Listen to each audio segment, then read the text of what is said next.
we will go to Blake.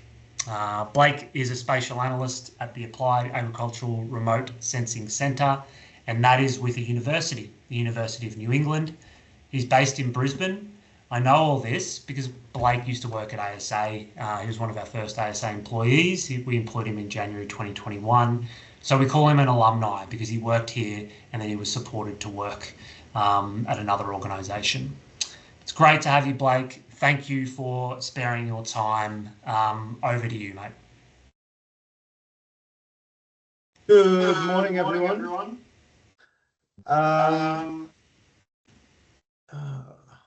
Gosh, sorry. All right. I'm on the wrong slide. Here we go.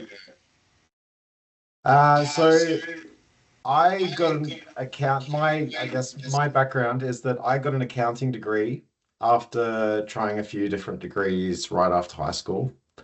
I got a few jobs and lots of jobs, and quickly worked out that I really only lasted about 3 months in jobs of heavy masking, and then 2 months of mental collapse. So yeah, I'd last for 5 months at a job and then get fired, and I just did this over and over and over for like 10 years. Eventually I found ASA right when it was starting in early 2001. It was life-changing. It was amazing. Yeah, as you can probably imagine if you've been been at ASA for a while. And yeah, then in early 2022, I started as a casual at UNE, University of New England, at the Applied Agricultural Remote Sensing Centre.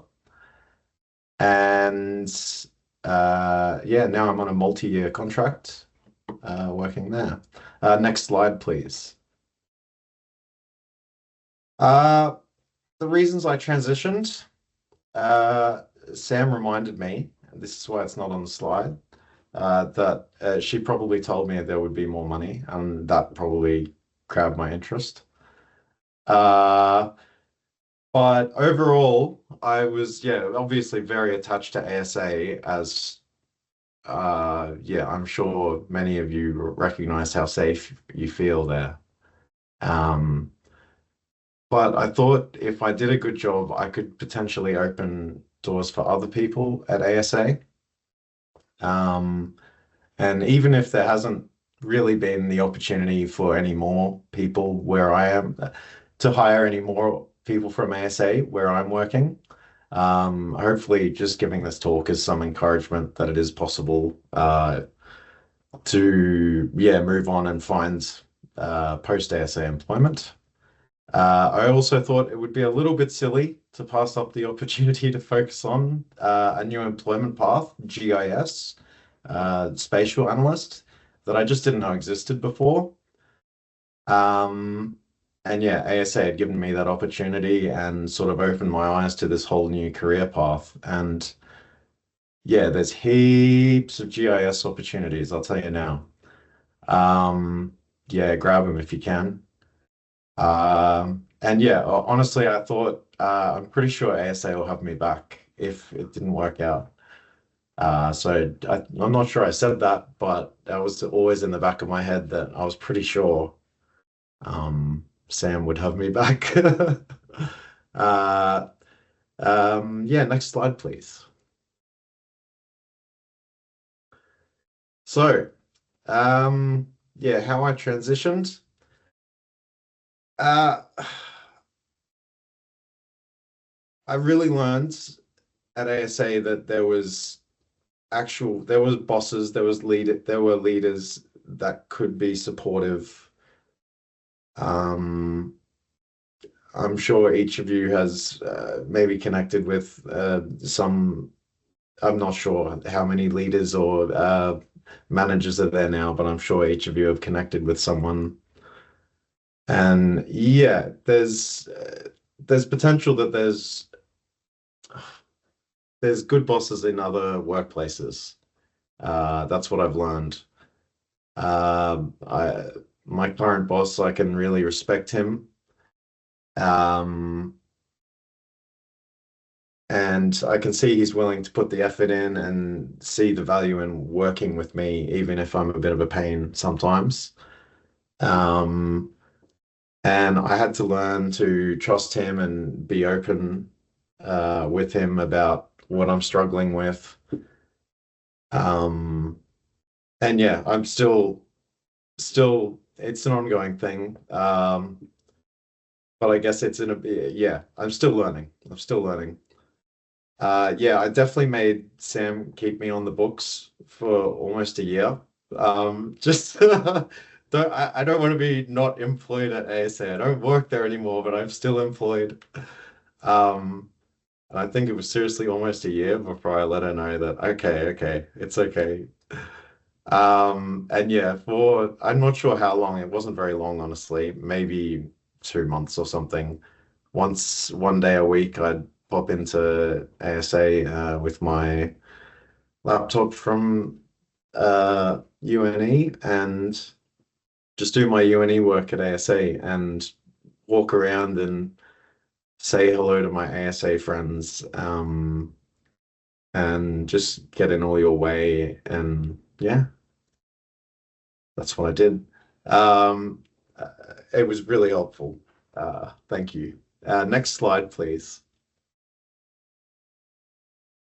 So, what I currently do is in GIS. I work in a pretty small team. There's like, I think 12 of us. I'm totally guessing. I have no idea. There's only four of us in Queensland. The uni is actually in New South Wales. I've never been to the campus.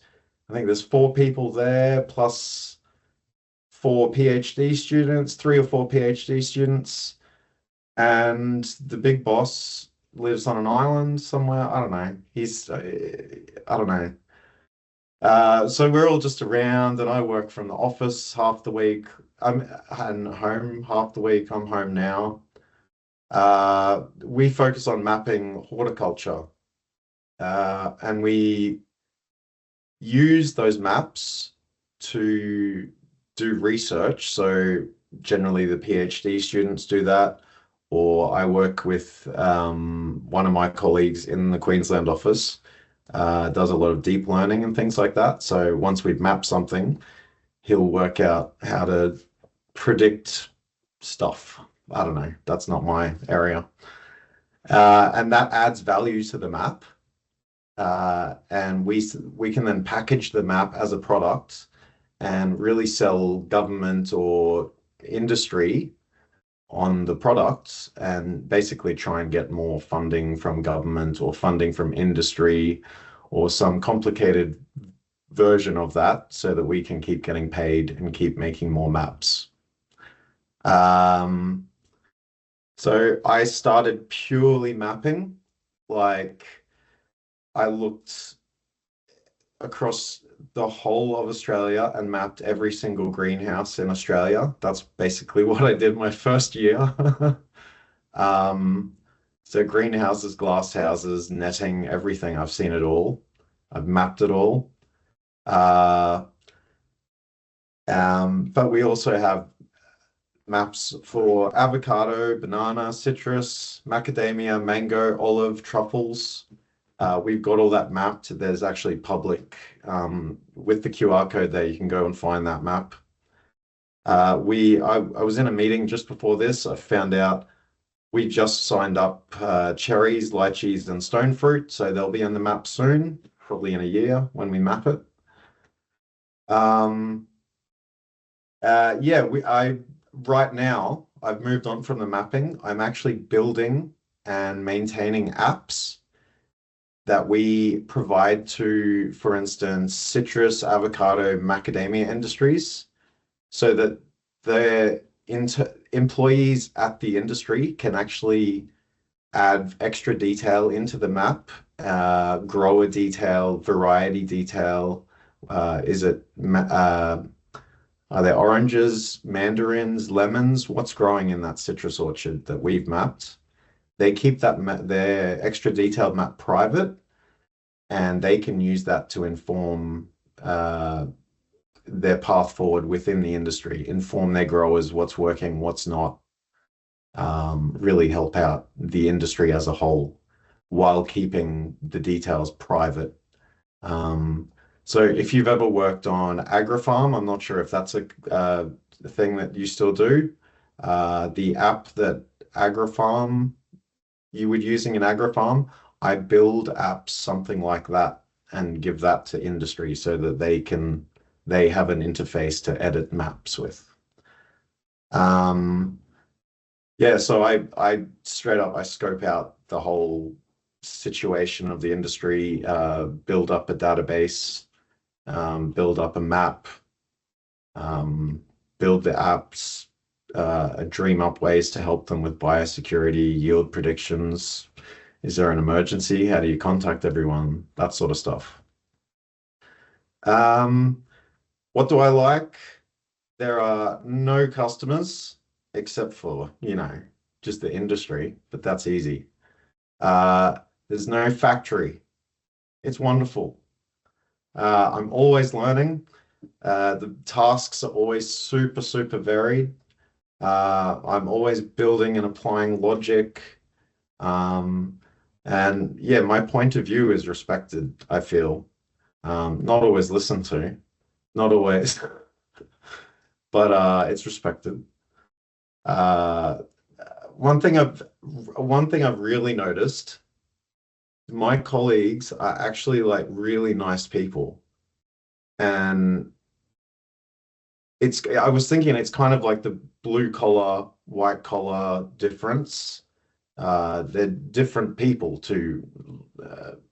Some of you may have worked in day labor jobs or factories before, and yeah, I work with nice people. It's really, really nice. I really appreciate it.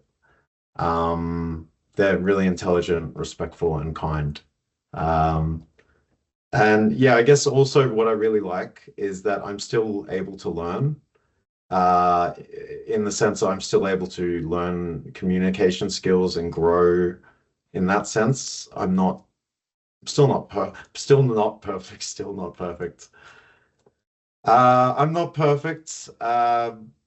Yeah, I've still got heaps to learn, and I do have the opportunity to keep learning with my new boss, who is very forgiving and flexible and puts up with me, basically. Yeah, and just a final thing, if you're like scared of one thing I thought before I got into being a spatial analyst or GIS or anything was I can't read a map. I'm lost all the time. It took my boss 18 months to catch me. You'll get away with it. It's fine. Your other smarts will let you get away with it. That's all I have to say. If you have any next slide questions, yeah. Fantastic. Thank you, Blake. That was wonderful, and really appreciate your insight. That was really great, and yeah, don't know what to say. That was beautiful.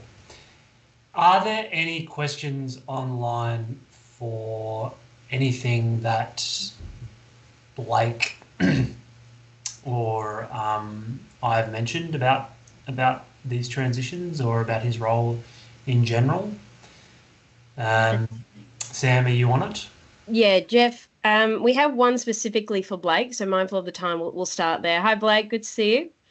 The question is, how much masking is still required or occurring? Was there a difference between UNE and your earlier 5-month roles? I don't really have to mask. I don't know. It's kind of hard to explain. But yeah, I just sort of I flop into the office. I'm just myself. It's really nice.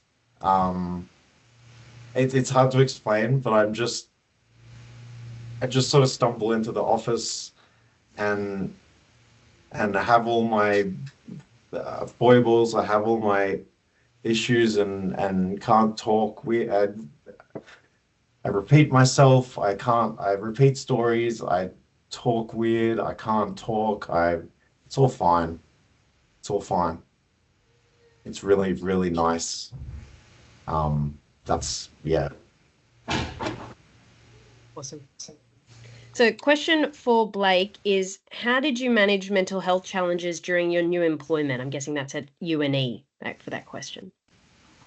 Look, I am still not doing full time. I'm doing 0.8 full-time hours, so like 4 days a week.